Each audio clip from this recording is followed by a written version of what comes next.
तो हमारी चर्चा हो रही थी च्यवनप्राश के ऊपर, है ना। तो मैंने जो आपको च्यवनप्राश दिया था, लेकिन इससे पहले आपने किसी और से च्यवनप्राश लिए थे आई थिंक, है ना। जी। कहाँ से लिए थे आपने, किन से लिए थे? हमने बनारस के एक आयुर्वेद के डॉक्टर हैं जो इधर देख के बोलिए। बनारस के एक आयुर्वेद के डॉक्टर को मैंने दिखाया था जो कि एमडी किए हैं केरला से। हाँ। उन्होंने लोग अपना कुछ केरली अपना च्यवनप्राश बना के दिया था, लेकिन उस च्यवनप्राश को खाने के बाद मेरे शरीर में गर्मी और बढ़ गई थी। बढ़ गई। बेसिकली जो च्यवनप्राश है वो शरीर में गर्मी को बढ़ाता है, उसके अंदर ऐसे दवाइयाँ होती है। लेकिन अभी हमारे यहाँ पर आप च्यवनप्राश जो हमने बनाया है उसको आप खा रहे हो, है ना। जी।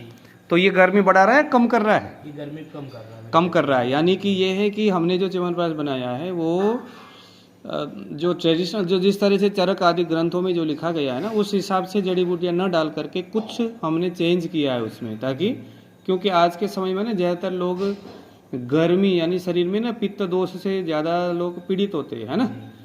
तो अभी इसमें जो प्रक्षेप द्रव्य है वो कफ के लिए काम करेगा, घी और तेल है वायु के लिए, और उसमें जड़ी बूटियाँ बहुत सारे मैंने पित्त सामक डाला। तो ये च्यवनप्राश खाने से क्या फ़ायदा हो रहा है आपको? हमारा च्यवनप्राश खाने से एक तो हमारा पहले नंबर में बताइए कि आपको दिक्कत क्या है और आप कहाँ से आए हो? जी, मैं बनारस से आया हूँ, मेरा नाम चिरंजीव भट्टाचार्य है। जी जी, मेरी समस्या, मुझे एक तो आमा जीर्ण है, अजीर्ण हो जाता है, और इंडाइजेशन के साथ साथ मुझे कॉन्स्टिपेशन हो जाता है। इसके अलावा मेरे शरीर में लाइपोमा की गांठें बन गई हैं, और कफ जो है मुझे ड्राई कफ जिसको कहते हैं, सूखी खांसी होती है। तो इसीलिए तो अभी आप शायद 2 दिन से च्यवनप्राश खा रहे हो, है ना? जी, मैं 2 दिन से च्यवनप्राश खा तो रहा हूं। इससे आपको क्या क्या फायदा लग रहा है? एक तो मेरी 2 दिन में ही मेरी खांसी कम हुई है थोड़ी सी। हाँ, थोड़ी सी नहीं, अभी तो खांसी नहीं रहे हो आप? अभी खांस नहीं रहा हूँ। सुबह जैसे उठ के खांसी हो रही एक बार हुई थी सुबह, उसके बाद तो दिन में तो मैंने देखा नहीं। काफी कम हो गई है। और इसके अलावा जो मेरा मेन कॉन्स्टिपेशन वाला समस्या था वो बहुत कम हो गया है। अभी बहुत ही एक यूनिफॉर्म जैसे होता है वैसे नॉर्मल स्टूल हो रहा है, और मुझे समस्या काफी कम हो रही है उसमें। और दूसरा क्या फायदा लग रहा है? शरीर में बल का संचय हो रहा है कि नहीं, बल का संचार? जी, जो पहले से एक मुझे थकान लगती थी और मुझे एक लगता था कि घबराहट सी, घबराहट, हाँ हाँ हाँ, वो घबराहट मेरी कम हुई है।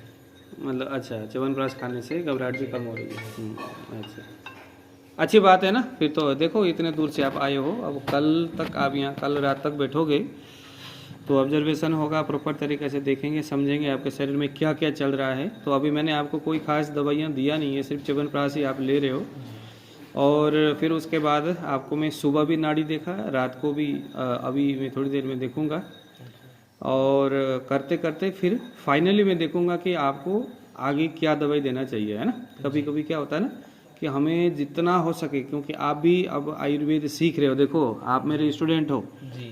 तो क्या है कि अगर आप किसी रोग में बहुत ज़्यादा तुर्रम खान भी हो गए ना जी, तो भी अपने आप को कभी भी इतना ज़्यादा तुर्रम खान नहीं समझना है, मतलब बहुत ज़्यादा अपने आप को कॉन्फिडेंट नहीं रखना है। सबसे बड़ी बात है कि पेशेंट को ऑब्जर्वेशन करना कई एंगल से करना ज़रूरी है। जी। ऐसा आयुर्वेद में लिखा गया है कि बहुत सालों के बाद भी पेशेंट के अंदर की जो सिम्टम्स कुछ ऐसी चीज़ें हैं वो उभर करके आता है, और समस्या कुछ आप देख रहे थे और होता कुछ और ही है ना। जी।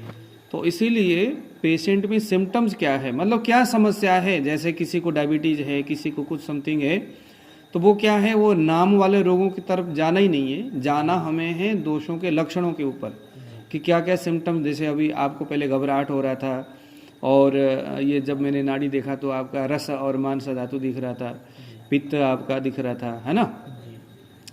तो पित्त दिख रहा था, इसका मतलब ये नहीं कि हम डायरेक्टली पित्त की दवाई देंगे। तो पित्त जो दिख रहा है वो आवरण भी हो सकता है ना, वो किसी दूसरे दोषों की वजह से हो सकता है, या आप कुछ ऐसी चीज़ें खा रहे हो, कुछ ऐसी एक्टिविटीज़ कर रहे हो जिससे आपका पित्त बढ़ रहा है। बहुत सारी चीज़ें हमें देखना होता है, यानी कि वैद्यों को चाहिए कि वो ज़्यादा समय पेशेंट के डायग्नोसिस करने, उसको ऑब्जर्वेशन करने में बहुत ज़्यादा अपना समय देना चाहिए, ठीक है। तो ये आप क्या बना रहे हो, कुछ पता है इसके बारे में? जी, ये कफ के लिए। नहीं, कफ के लिए नहीं है। अच्छा, मुझे नहीं पता। ये कुछ और ही दवाई है, जब बनेगा तो मैं आपको बताऊंगा क्या चीज़ है। ठीक है, ये ऐसी दवाई है कि जो दवाई अभी आप बना रहे हो ना, ये दवाई मैंने भी कभी पहले कभी नहीं बनाया। अच्छा। ये दवाई बहुत अच्छा है ये। और अब आप ही इसको खरल करो, बाद में आपको पता चलेगा क्या चीज़ है। ठीक है, तो इसमें हमने क्या क्या डाला है, नींबू का रस जी और समुद्र झाग, ये जो पाउडर है समुद्र झाग का है, इसमें नींबू का रस डाल करके हम खूब ज़्यादा खरल कर रहे हैं ना। इसको पूरा सुखाना होगा, एकदम पाउडर सा बनना, घोट घोट करके पाउडर बनाना है।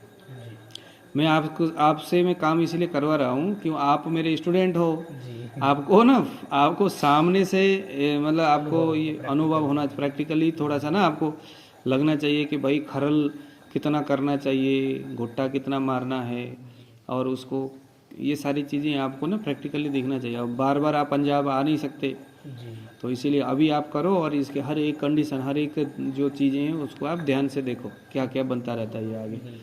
ठीक है, तो आपको कैसा लगा पंजाब आके? मुझे तो बहुत अच्छा लगा। अच्छा लगा, अच्छी बात है, चलिए ठीक है।